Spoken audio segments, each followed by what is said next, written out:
Am plecat de la Popasul Craiului și mă îndrept către cetatea Făgărașului.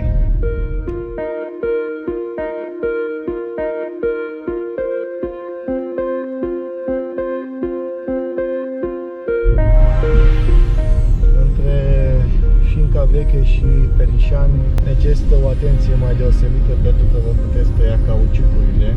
Să aveți în vedere și faptul că drumul nu este unul chiar ok.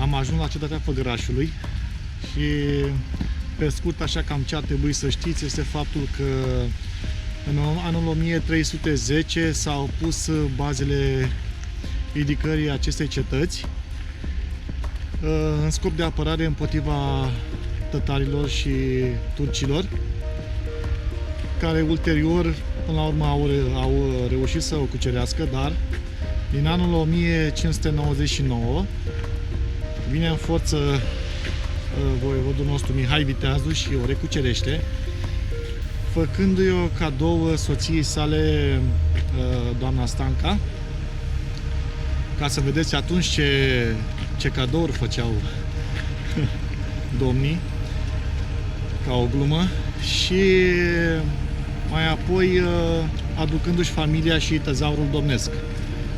De-a lungul secolului XVII-lea, cei mai importanți principi ai acelor vremuri și aveau reședință aici, iar cetatea Făgărașului devenea capitala Transilvaniei pentru o scurtă perioadă. Așadar, este o cetate încărcată de istorie și vă invit acum să o vizităm împreună, pentru că e prima oară și pentru mine când o vizitez. Haideți! În acest moment, cetatea este într-un amplu proces de restaurare, dar se poate vizita, din câte știu, înăuntru.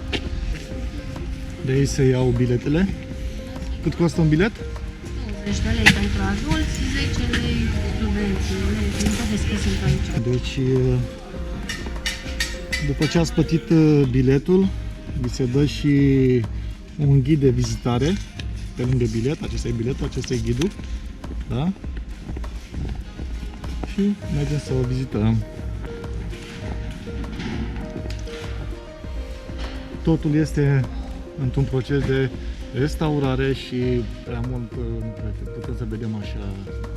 Vom reveni când va fi totul gata. Și intrăm în cetate. Wow, s-a atins și lumina. Aici fiind casa temnicerului. Uneltele de tortură folosite în acele vremuri.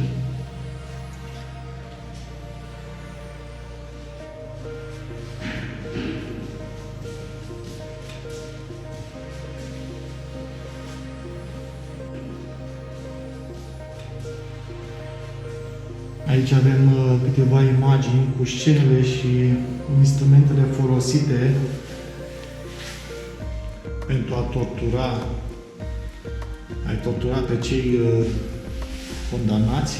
Toți aveau o parte de o moarte foarte, foarte violentă.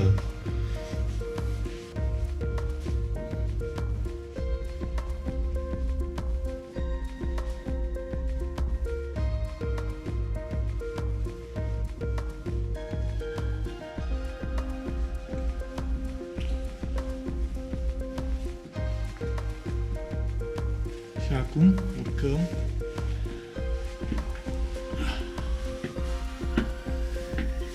în partea superioară a cetății, care nu este luminată. Ba da, este pe senzori.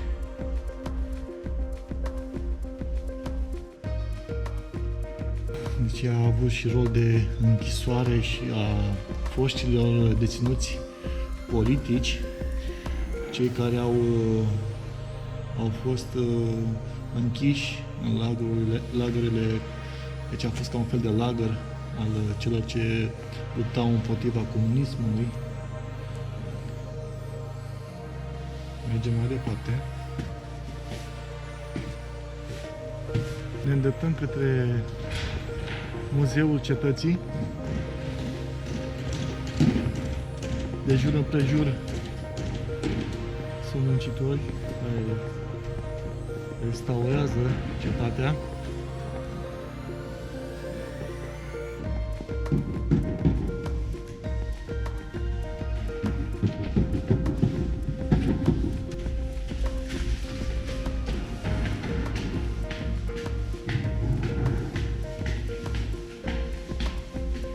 Muzeul Țării Făgărașului.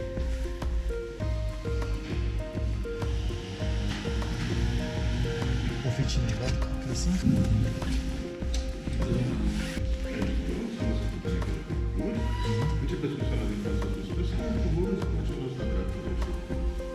Intrăm să vizităm muzeul.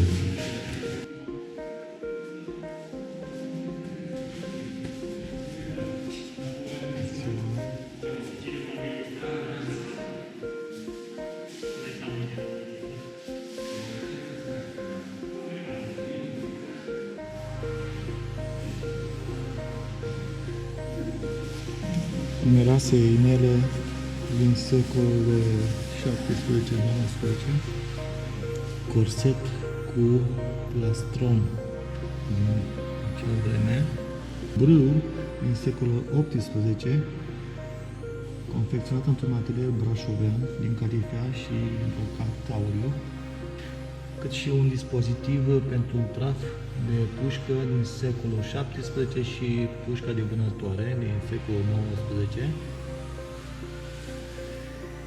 o arbaletă din secolul 16, un pian, iar aici este un buzdugan de paradă din anul 1562,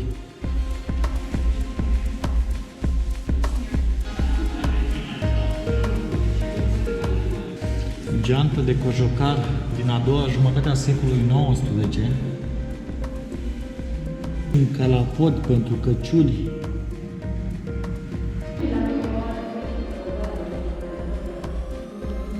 wow!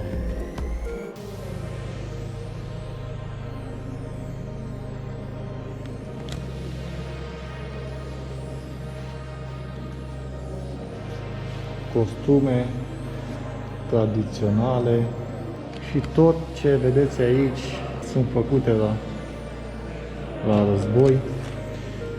Aici găsiți interior țărănesc, satul Drăguș, camera de arme,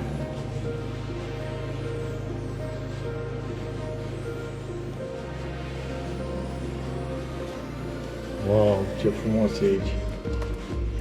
Ne aflăm în sala dietei.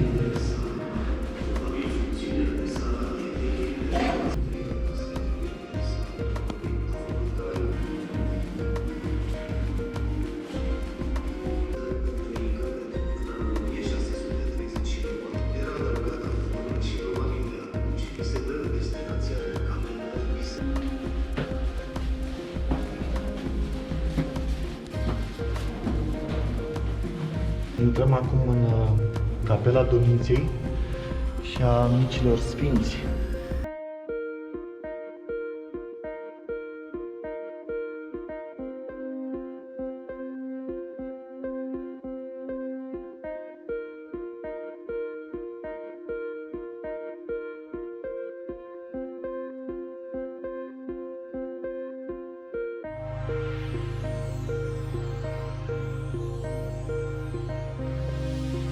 Ne aflăm în camera secretă a domniței, dar că n-avea gusturile, să știți. Interesant, foarte frumos.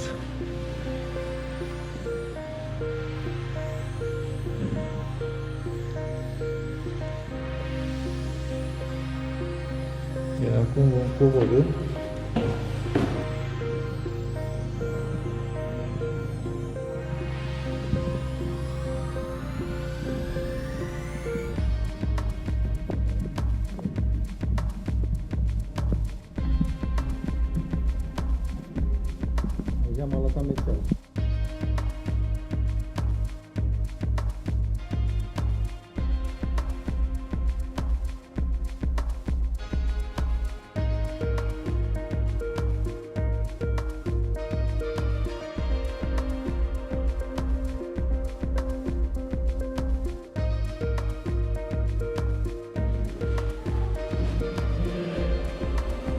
Aici sunt icoane din secolul 19.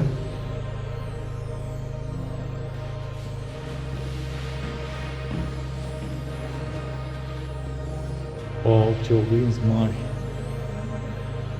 Super!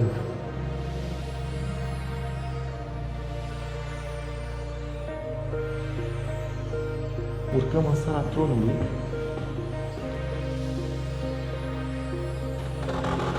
Bună ziua!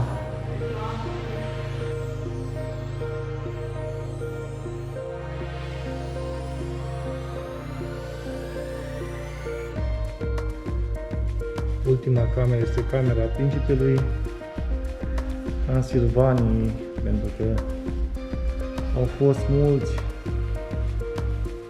O cameră mare, spațioasă.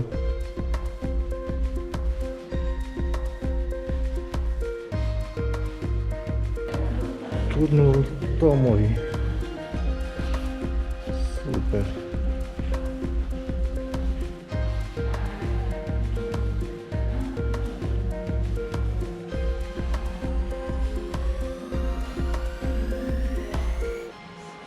Se simte răcoare. Asta înseamnă că mă apropii de ieșire.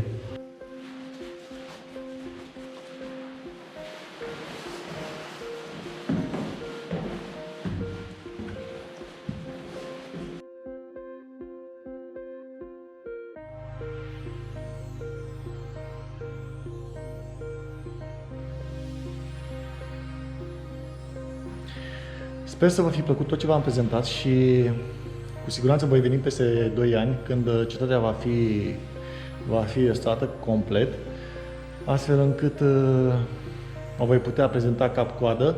Dacă v-a plăcut tot ce v-am prezentat, vă rog să mă susțineți în tot ceea ce încerc să fac, să dau idei de vacanță și să vă prezint modul frumos, simplu și sănătos de a trăi și de a te bucura din lucruri simple. Și vă rog să vă alăturați canalului meu de YouTube pe care îl promovez. Sper că mâine voi merge cu Sania Tasă de Cai. Fiți alături de mine, vă pup, toate cele bune. Deci dacă ajungeți în Făgăraș și vreți să serviți masa, mergeți la Beer House. Este recomandarea mea pentru voi și cu siguranță nu veți da greș. Seară bună de aici din Făgăraș. Ne vedem mâine.